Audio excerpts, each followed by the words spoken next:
Well, that's the thing. That's what happened in the new Crisis. Yeah. Yeah. They fought Nazis. Well, it was like what is it? The CW universe Nazis. Yeah. So they even had some political commentary of the some concentration camps. I'm like, shit. Like, I'll be honest, I didn't expect it to go that far. I'm like, oh yeah, they're just gonna fight some Nazis. It's gonna be fun. But like, oh no, they're just touching on it a bit. I'm like, shit. Like this got. I mean, I don't know how political it is to kind of be a little bit historically accurate with concentration camps. Nazis did have concentration camps. Pretty much, after all. I was gonna say I didn't mind the crossover. Again, I think with the last crossover, which I think was also a 4-part. It's the aliens one. I forgot what that was called. Yeah, I don't know Invasion. Yeah. Pretty sure that was what it was called. You could tell that they were kind of budgeted, like they had a budget limit, because, I think the first, 2 episodes was literally like a bunch of introductions. And then they went on to fight, and I think what you're leading onto is like, this felt a lot more like it had a better flow to it, whatever it's called, the Invasion was more like the Defenders, while this was like something better.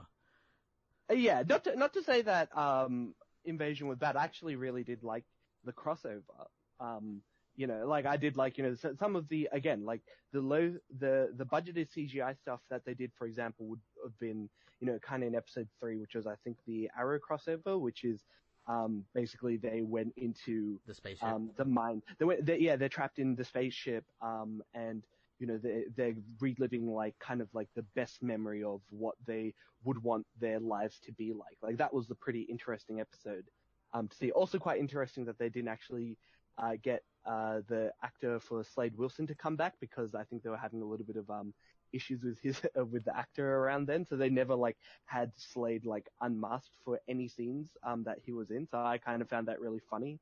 I don't even remember that. That must have really pissed you off. Oh no, it didn't piss me off, but it was just really funny. Like again, there's a lot of things at a meta level that you can understand why they took certain decisions, because they were either limited by budget or limited by in that circumstance, they were having negotiation issues or the partnership issues, so they couldn't get the actor back.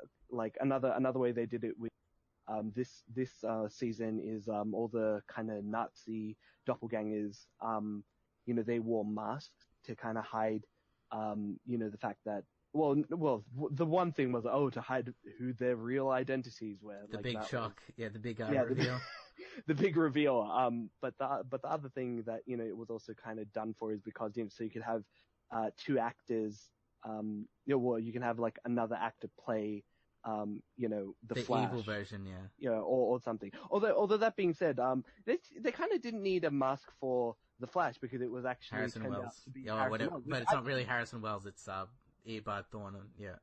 Yeah, it's Eobard Thawne from season 1, which I actually didn't know that was going to be the case, because I thought it was going to be an evil Barry, but it ended up being Harrison Wells. I know, we've already seen emo Barry at the start of this season already. Yeah, you're right, and 100%. That's what I kind of put together, okay, maybe they just didn't want to retread the whole, evil Barry, since, that was literally the plot of season 3 of Flash, which was kind of pretty boring, to be honest.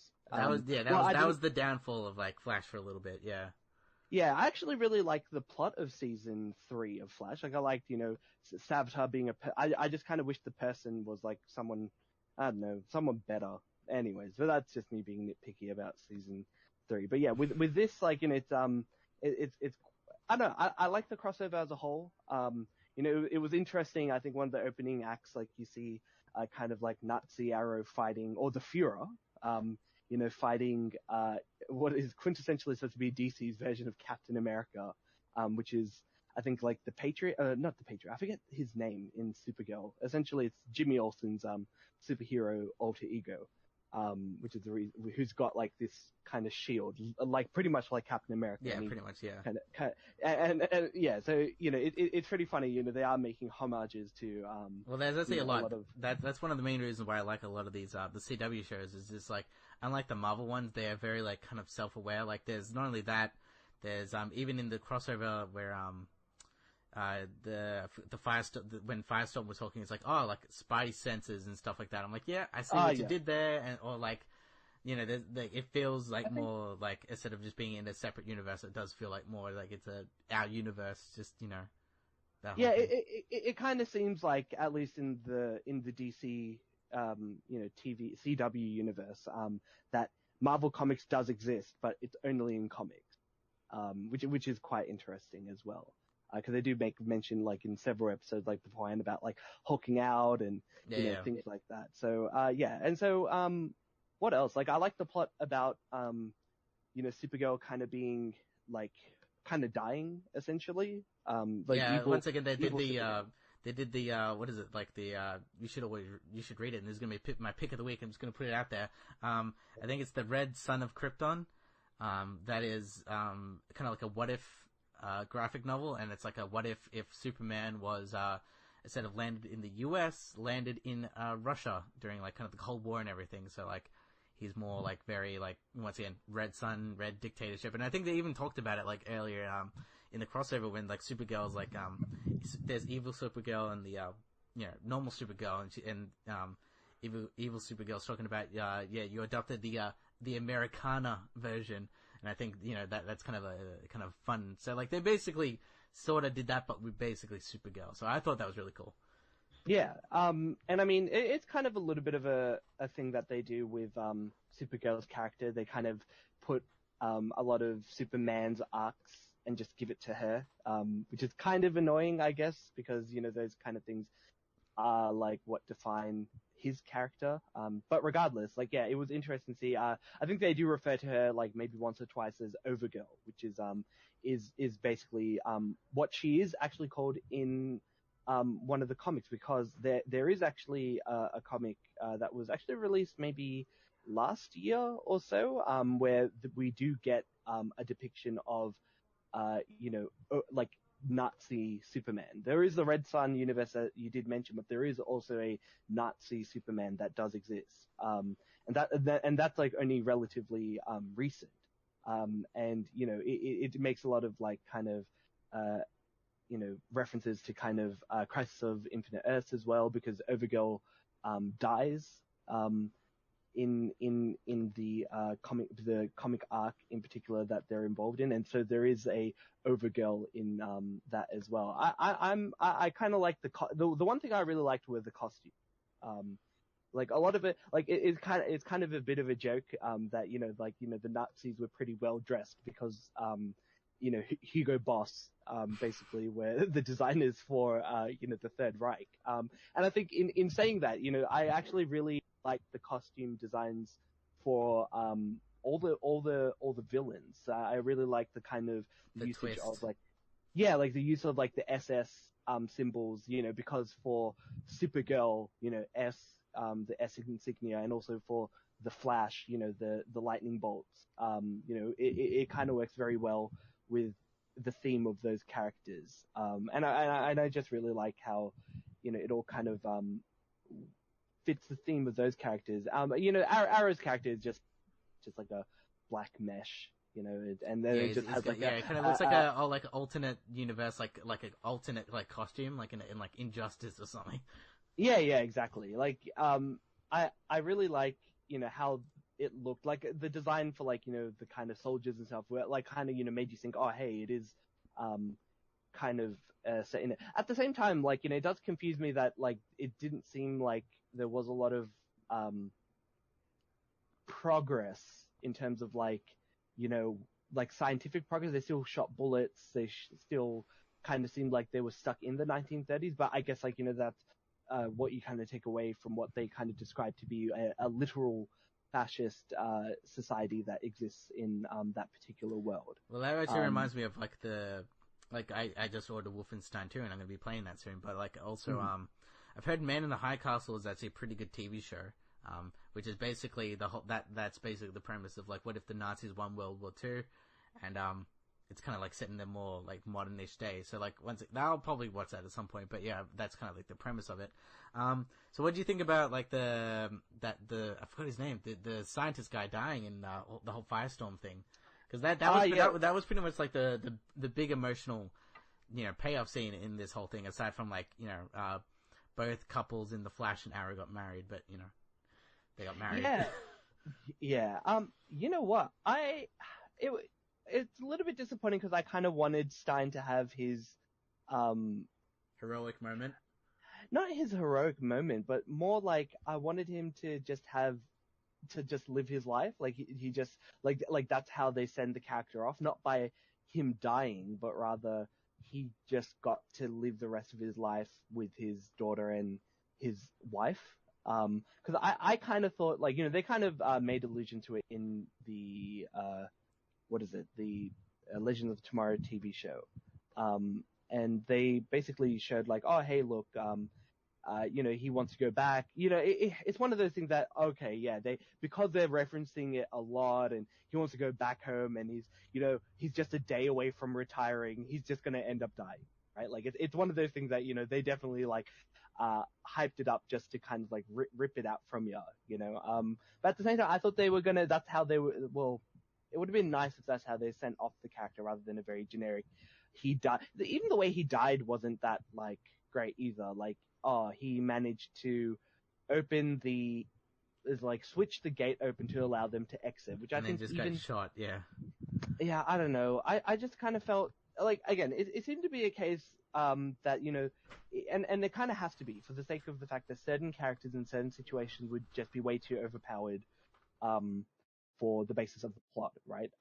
Yeah, like one of the things that I thought was gonna happen with the character was he was just going to go off to his wife or whatever, and his daughter and his granddaughter grandson that got born. But, even the way he died was just kind of a bit meh as well, because I thought, he just like flipped the switch to allow them to go back to their Earth. And I just thought like, oh, well maybe, it could have been the Flash that came and quickly, like, pulled the button down and the switch down, and that activated it. But the reason why, the Flash, wasn't there was because he was fighting Red Tornado, which I actually did like, Red Tornado being in the episode. I think the last time they had Red Tornado was in an episode of Supergirl, like, ages back as well.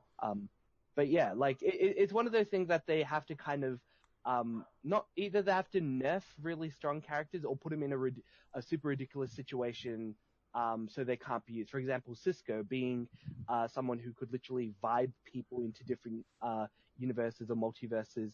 They basically had him in prison and knocked out.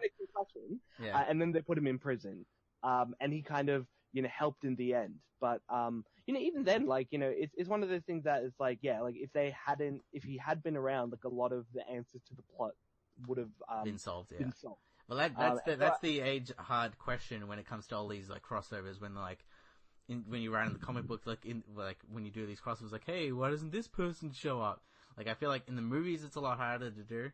But like, yeah, with the CW TV show, it seems to be like a lot of like secondary characters, like a lot of like, I guess the sciencey women from the CW shows always cross over once in a while, like per season, basically. A lot of minor characters crossover, and so it's kind of like they help, I guess. But yeah, like that, like I like the crossover.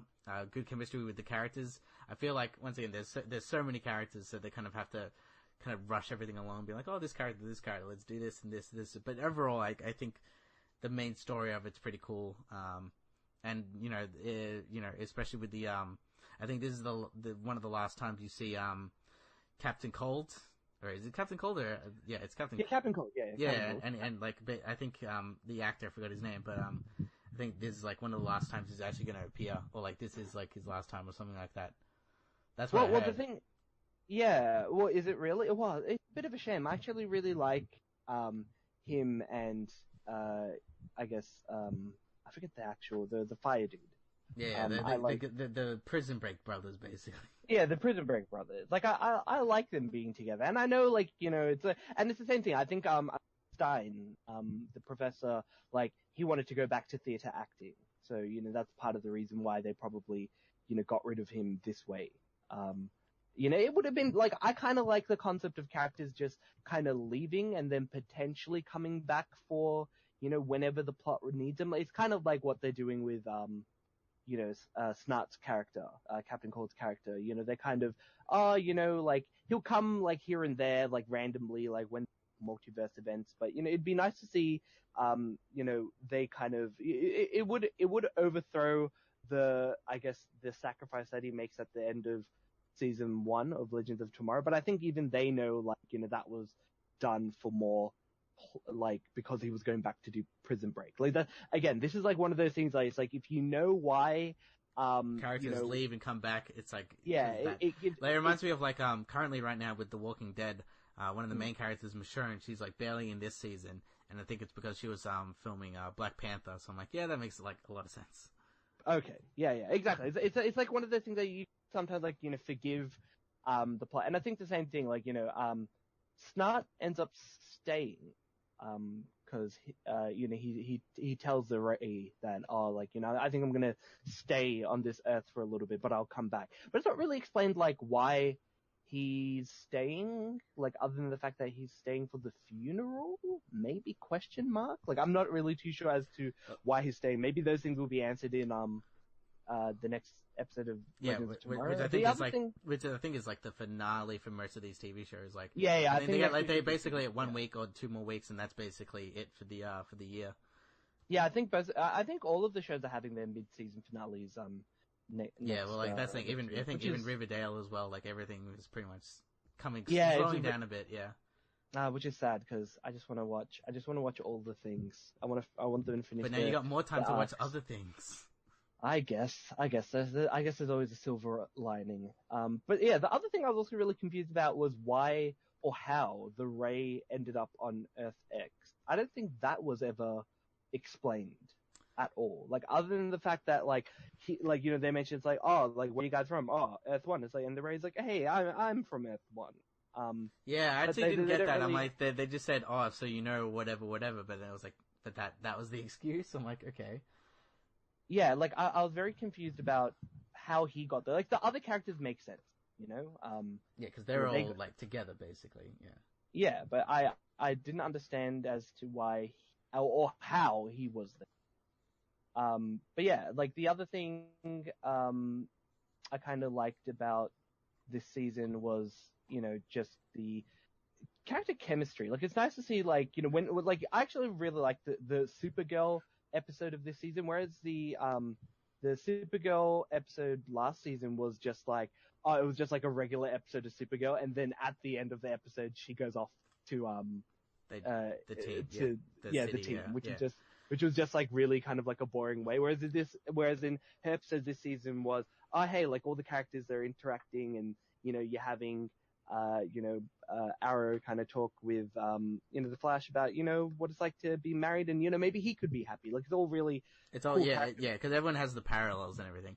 That actually reminded me of the last, what do you call it, the, last event that had the whole point where, like, what is Oliver Queen's like to Supergirl? It's like, hey, I don't trust you that much, so you have to sit in the sidelines. So once again, that was one of those, like, like, we need to take you out because you're too powerful for this, Yeah, and also it's like, we need to take you out for budget reasons, Like... Well, that's the thing. The budget in this thing is actually pretty remarkable. Like, not only I think the second episode in, that had there was like a pretty big fight, kind of like on a road, and there was like, there was quite a lot of action. Like, there was like all the characters together, and it kind of looked like, it's semi supposed to look like a one big one shot. But yeah, I liked it. Like, where, like, you had, freaking Supergirl and the other fire guy, like, freaking flying around and everyone fighting. So I felt that was pretty cool. Okay, which also kind of leads me to, a good and a bad thing. The good thing is I was surprised that Green Arrow actually ended up killing his Nazi doppelganger. I was actually really surprised. I didn't think he would actually, like, kill him at all. Like, I know, like, they kind of established, okay, yeah, Oliver's not, like, 100% against killing anymore, but I didn't actually think he would kill him, which contrasts to the Flash not stopping Harrison Wells / Eobard Thawne from from going off and Because they need him again. They need him again. It's just like, just kill him, not kill him off, put him in prison somewhere, like just something that makes me at least, like, even if he escapes, like that's a character trope. That's a tropey thing that happened, but at least it doesn't make the character look incompetent, right?